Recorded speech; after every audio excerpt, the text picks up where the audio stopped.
new friends, integrating into a new country,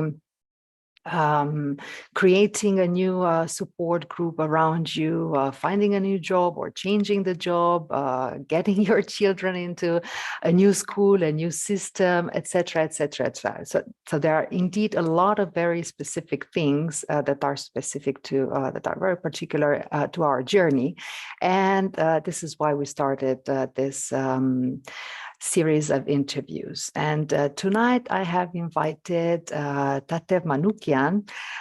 It's a pleasure to have you with us tonight, Tatev. Welcome. It's a pleasure for me. Thank you so very much.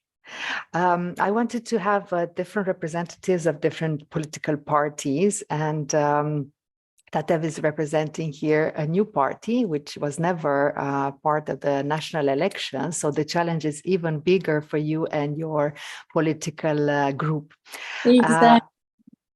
Yes, but I wanted to actually focus on you as a person, on what you can bring into politics, on your motivation and engagement, because this is what really can make the difference. Politics is made by people, and your background and expertise and values will actually bring something into politics that other people won't.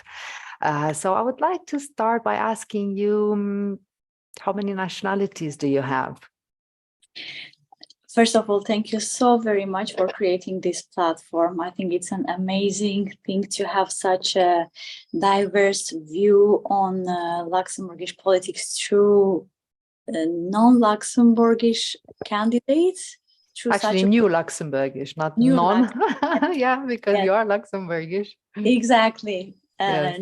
New Luxembourgish candidates through the platform that you have created. So thank you so very much. I think this is very enlightening for the people who are listening to you, to us for the moment. And if you remind me your question, sorry. Yes, about the nationalities that you hold. I have two nationalities, Armenian and Luxembourgish. So I am originally from Armenia, and I have lived in Armenia for 20 years of my life. And then I did a big detour, and Luxembourg is my second home country, I would say so. And it's been already 4 years I live here in Luxembourg. Okay. So you do have the nationality or already? Indeed, I did. I do have the nationality through love, if I can put it in that perspective. Through marriage, yeah. Exactly, through marriage. And now as well through political marriage, being married to a political party. So yes, indeed, I have two nationalities. Wonderful. So before you came to Luxembourg, where were you? You came directly from Armenia? No, from Armenia, I went to Sweden to do my studies. Where did you study? I did economics in Sweden. I did master in economics in Sweden. And then I moved to Belgium to continue my professional career in finance. And after 3 years working in financial sector in Belgium, I realized that my biggest asset is in communication and in organization, but mostly in communication. So I completely switched my direction. I went into advocacy. So I started, it was 2017, I started working in the biggest international organization I have ever worked for, AGBU Europe, based in Brussels, which still has many branches all over the world in each European country and beyond. And I was doing the liaison of the branches, as well as working very closely with the European Parliament. So organizing conferences in the European Parliament, organizing different events, and also advocacy and lobbying, doing lobbying activities. And this was my experience in, seeing European lawmaking so closely, so from inside. And I need to tell you, it's a fascinating thing to see it so close up. And I think that's where my political interest started, from that institution, very European institution, very international, international, multinational institution, I would say. And so can we say that, or did I understand correctly, that this was one of the motivations that got you into politics? Or is there something else that motivated you or inspired you? Well, I didn't get into Belgian politics then, even though I was working in Brussels closely with the European Parliament. But my full involvement was after I moved to Luxembourg. And first, of course, I was in diplomacy, and it's a different story. I'll tell you about that too. But my very profound interest in politics happened here in Luxembourg. Mm-hmm. And also after having some experience in diplomacy and also advocacy, I would say. Okay. One question that a lot of the people who are watching us, because some of them are not in Luxembourg, even though they are Luxembourgish, they live abroad. Some of them told me that they are watching from the US. Are wondering what was your biggest challenge when you moved to Luxembourg? Biggest challenge. So I moved in 2020 and COVID started. So that was a big challenge. At that time, I would say that was the biggest one. Mm-hmm. And besides that, a challenge. Of course, I need to mention that the language, Luxembourgish language, is a challenge on its own type. And it's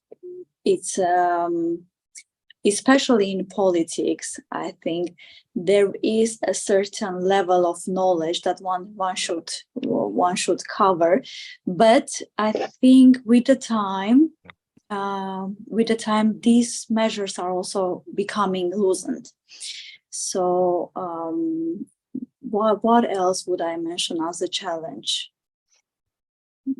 Yeah, I think this was the question that we received from somebody in the US. Yeah. So the one challenge, so you would say the language.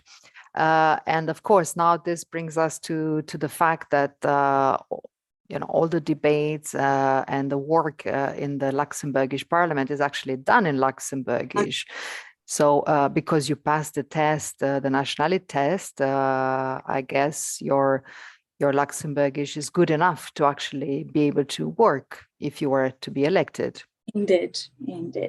There is a space, of course, to make it better, but there is a room to make it better. For the moment, I wouldn't completely think it's very sufficient for the moment. But in a way, there are some initiatives by different institutions to make politics also a bit more accessible to new Luxembourgers and to the ones who are not very at ease with the language, I say. I don't know what's your take on this. Well, here we are focusing on you, so so I'm not going to give you my opinion here because it's not the right moment. I'm happy to discuss about that over coffee. I mean, we know each other and we meet each other outside of this type of events, so we'll get an opportunity to talk about this. But indeed, using Luxembourgish, I got this question also during the local elections, and I know you were a candidate as well in June.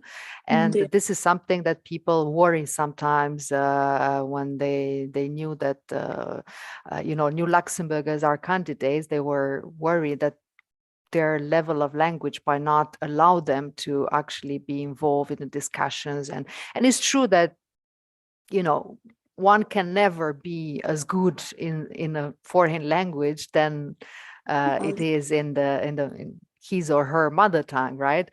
Mm-hmm. But that's something normal, absolutely normal, and I think practice makes it better. And if anyone is given the right the right environment, I think it can only improve.